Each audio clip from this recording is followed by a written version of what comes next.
mga katrops, bali kami po muna ang maglalagalag. Ayan po ang mga kasama namin, si Ate Lani at si Kuya Mar. Sila po muna ang kasama namin. Dahil yung iba po may kanya-kanya rin pong ginagawa at yung iba naman po ay may mga trabaho kaya po minsan hindi po sila nakakasama. Kaya po ngayon kami po muna ang maglalagalag. Samahan nyo kami mga trops. At syempre lahat naman tayo may kanya-kanyang priorities, especially sa family first. Kaya kailangan doon muna sila. Kaya kung may free time sila at okay sila mag-rides, go lang po. Pero still, tropang gala the best naman eh. Pag kailangan mo sila, nandyan sila palagi. Nagdadamayan at syempre nagbibigay ng payo sa isa't isa kung ano ang nakakabuti at mas nakakabuti para sa ating lahat. Kaya mag-iingat po tayo lagi sa ating biyahe. Always laging baunin ng pasensya at laging mag-pray bago umalis. At eto na po, nasa Dinalupihan, Arco na po tayo. At syempre ayan po, malapit na po tayo. Kasunod niyan ay Puntabel. Ayan na po, pag nakita nyo po yung signage na yan, kakaliwa po kayo dyan. Ayan. Tapos dire-diretsuhin nyo lang po yan.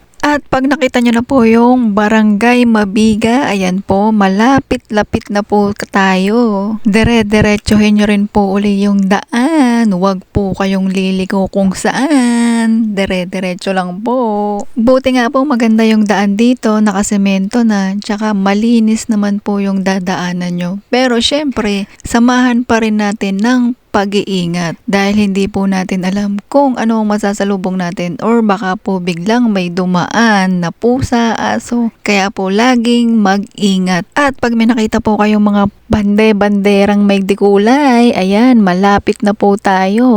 At sa wakas, eto na nga po, nakarating na tayo sa Puntabel Resort. Ayan po, nagpa-picture pa tayo muna bago pumasok sa loob. Ayan na po mga katrops. Tara na, pasukin na natin ang Puntabel Resort. Enjoy every moment of life. Just breathe. Feel the love, the joy you need. Enjoy every moment of life. Stay bright. Little things make it feel so right. Enjoy every moment of life. Just breathe. Feel the love, the joy. At eto na nga po mga katrops, nakapasok na kami sa loob at nakita nga po namin tong maraming pishda. Iba-iba po ang kulay, ang ganda nilang pagmasdan. At syempre po, pag wala po kayong dalang foods, ayan po yung mga menu dito. May kainan din po dito. Ayan po, screenshot nyo na lang po yung mga ibang menu. At dito rin banda, meron pa rin pong mga pagpipilian na pagkain. Ayan po mga katrops. Kaya hindi po kayo magugutom dito. At eto pa po maganda dito mga katrops. Kahit na may mga pagkain na sa loob na mabibilhan, pwede pa rin po kayong magdala ng sarili nyong foods at mga inumin mga katrops. At syempre, pwede rin po kayong magdala ng sarili nyong mga pampa-sounds mga katrops. Pero maganda rin po dito sa loob dahil may sarili rin po silang mga sounds dyan mga katrops. Ayan po yung swimming pool nila dyan. Doon po yung may mga sounds para kang nasa disco na sumasayaw sa swimming pool mga katrops. Maganda po dito mga katrops dahil mag-i-enjoy yung maraming bata dahil mas maraming mabababaw na pit na swimming pool dito mga katrops. Ayan po. Dito po banda may mga 4 feet lang po yung banda rito mga katrops. Tingnan nyo. 4 feet lang po yan mga katrops. Pero mas marami pong pambata dito mga katrops. Kahit 2 feet, 3 feet. At yung makikita nyo po ngayon po yung mga ibang cottage na pang overnight po yung banda ron mga katrops. Pwede po kayong mag-overnight sa mga malalayong lugar dyan na dadayo dito.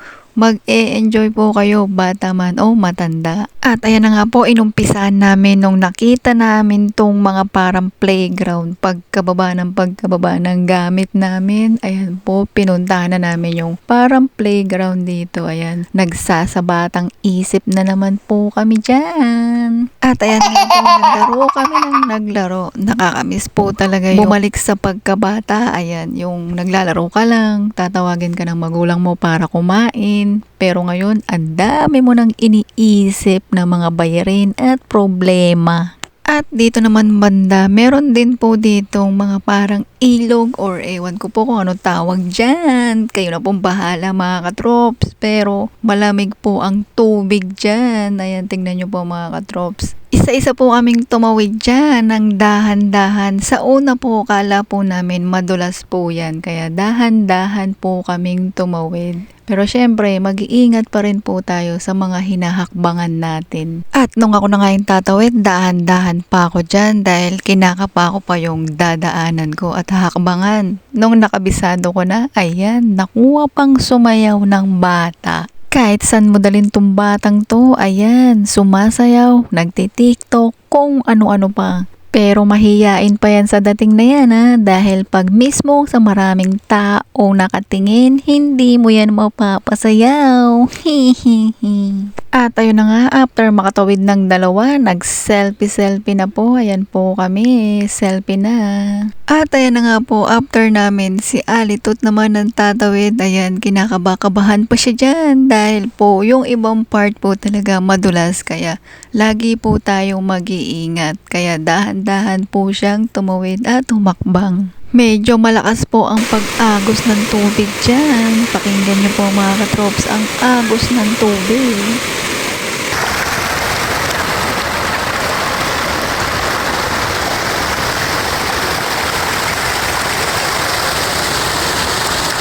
At ayan nga po mga katrops, ang ganda pong pagmasdan ang mga view banda rito mga katrops. At doon po banda sa mga gustong mag-zipline, doon po banda yon mga katrops. At eto na nga mga katrops, papakita ko na ang hacienda ko. Hindi pala, lahat ng nakikita nyo, hindi sa akin yan. Sobrang lawak po kasi ng lugar na to mga katrops. Ang laki ng lupain, kaya marami pa po kayong ibang makikitang view na magaganda banda rito mga katrops. Sako pa rin po ito ng Punta Bell Resort mga katrops. At dito naman po banda mga katrops, ayan po yung mga kawang pag-iinitan namin. Nire-ready na po nila mga katrops. At habang nire-ready nila yan mga katrops, maglalakad-lakad muna kami banda rito. At ayan po yung ibang view makikita nyo dito mga katrops. Ayan, pwede rin po kayo dito mag-Bell of Happiness mga katrops. At eto na nga po mga katrops, ready na yung aming paglulutuan. Ang pag-iinit sa amin, ayan, tines ko, medyo maligamgam na. Tingnan nyo naman, nag-aapoy pa sa ilalim yan. Ayan, ititinola daw po ako kaya binabalatan na ako ng buhay. At ayan na nga po mga katrops, nagbababad na kaming lahat para agad kaming lumambot. Ayun po yung ibang kasama namin. Lulutuin na daw po kami para sa piyesta. Hindi naman po siya masyadong mainit. Sakto lang po na mararamdaman niyo yung init para yung lamig-lamig nyo po sa katawan ay mabawasan. At tignan nyo naman si Alitot dun sa kabila. Ayun, busy rin nagsiselfie. At pagkatapos po namin palambutin sa kawa, pagkatapos po pala namin mainitan, eto po ay magpapadalas naman kami.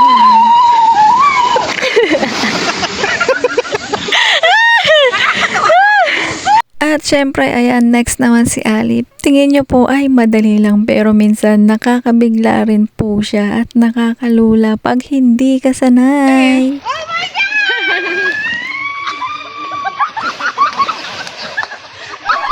At ito naman ang sunod na tinry namin mga katrops. Ayan, ayan po yung view. Tignan nyo naman. Ang ganda ng pagmasdan ng mga puno. At ayan na nga po mga katrops. Dahan-dahan pa akong humahakbang dyan dahil feeling ko malalaglag at mapuputol yung tali. At ayan na nga po nung naging okay na. Ang sarap palang matulog dito. Ang presko. Ayan, tignan nyo naman yung isa dyan. Tignan si Alitot. Ang sarap ng tulog dyan. Higa na daw kahit na sobrang sikat ng araw. At ayan nga po mga katrops, dito naman tayo sa prayer walk pupunta mga katrops. Ayan, Aakyatin po natin yung cruise doon sa taas mga katrops. At pagkarating po natin doon, syempre, magpipray po tayo, hihingi ng tawad at magpapasalamat or sarili nating prayers mga trops. Kayo na pong bahala. Dahil kulang sa exercise, ayan po mga katrops, medyo pagod na sa pag-akyat. Pero kaya natin yan mga katrops. Malapit na tayo at eto na nga,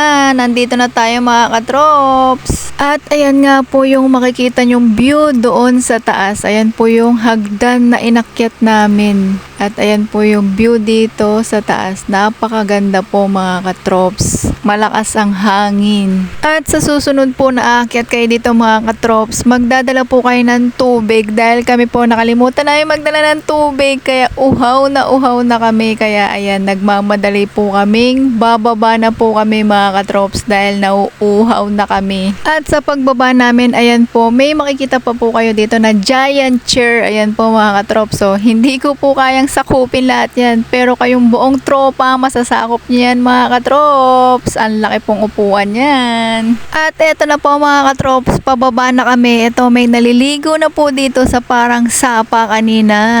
Malamig po yung tubig dito mga katrops. Kaya maraming naliligo banda rito. Pero may mga swimming pool naman po banda ron. At syempre, kainan time. Dahil napagod kami dun sa taas pag-akyat-akyat. At sa pagbabad sa amin sa kawa na pinalambot kami. And merienda time. Napagod umakyat. Napagod magluto pala. Ayan na yung mga niluto. Sila yung gutom. Yung mga niluto, ayan, gutom.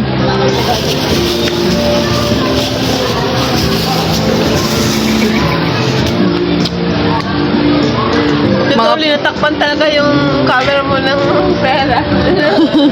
Mga tapos gutom. Hindi kayo, oh. Ay, diba meron? Pagtapos, Ayan, ito po yung isang niluto. Pinakuluan po siya. Yung niluluto ka, nagugutom ka pala. Oo nga, no? Meron pa, ilang camera yung apat. Kainan time muna kami pagkatapos magbababad na kami sa pool. Bali, ito nga po pala yung baon namin. Nagdala na lang po kami mga katrops. Ayan. Ayan po yung mga baon namin. Mataw ng saging ang kanin. Ayan, may bagoong pali. Kamatis na kalimutan mo. Kainan na. At eto na nga mga katrops, magsuswimming na tayo. Ayan, tignan nyo naman. Kunyari, magaling lumangoy, pero nagsususulang sa gilid-gilid niya.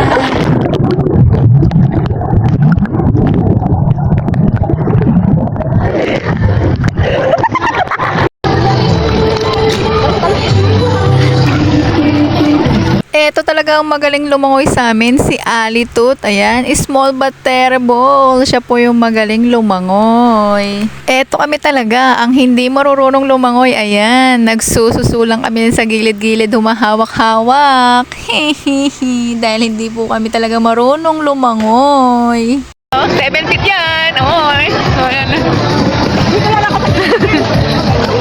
At dito naman tayo banda mga katrops, libutin natin yung ibang mga swimming pool mga katrops dahil maraming swimming pool dito mga katrops kung saan nyo gusto or kung may maraming tao sa ibang pool, lipat po kayo dahil marami pong swimming pool, may mga slide, may pambata. At ayan po yung makikita nyo sa loob ng Punta Bell Resort, pwede mag-volleyball, pwede pong mag-basketball, may mga court din dito mga katrops, kaya siguradong mag-e-enjoy kayo dito, bata man o matanda. At ayan po yung iba pang cottage dito mga katrops. At dito naman tayo banda mga katrops, Lazy River mga katrops. Ito po yung pambata dahil hanggang tuhod lang po yung taas dito, pero maganda rin po yung view.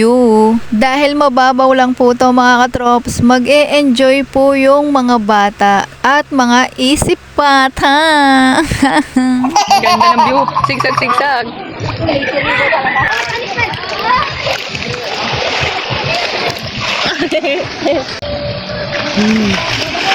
Simula sa mahugutin mo yun eh. Kasi, At minsan po may live po na kumakanta dito. Kaya hanggang dito na lang po mga katrops. Sana po nag-enjoy kayo dahil kami po nag-enjoy kami dito mga katrops. Kaya try nyo na rin po mga katrops. Mura lang po at maganda po ang view. Salamat po sa panonood. Ingat po palagi. God bless. Bye-bye.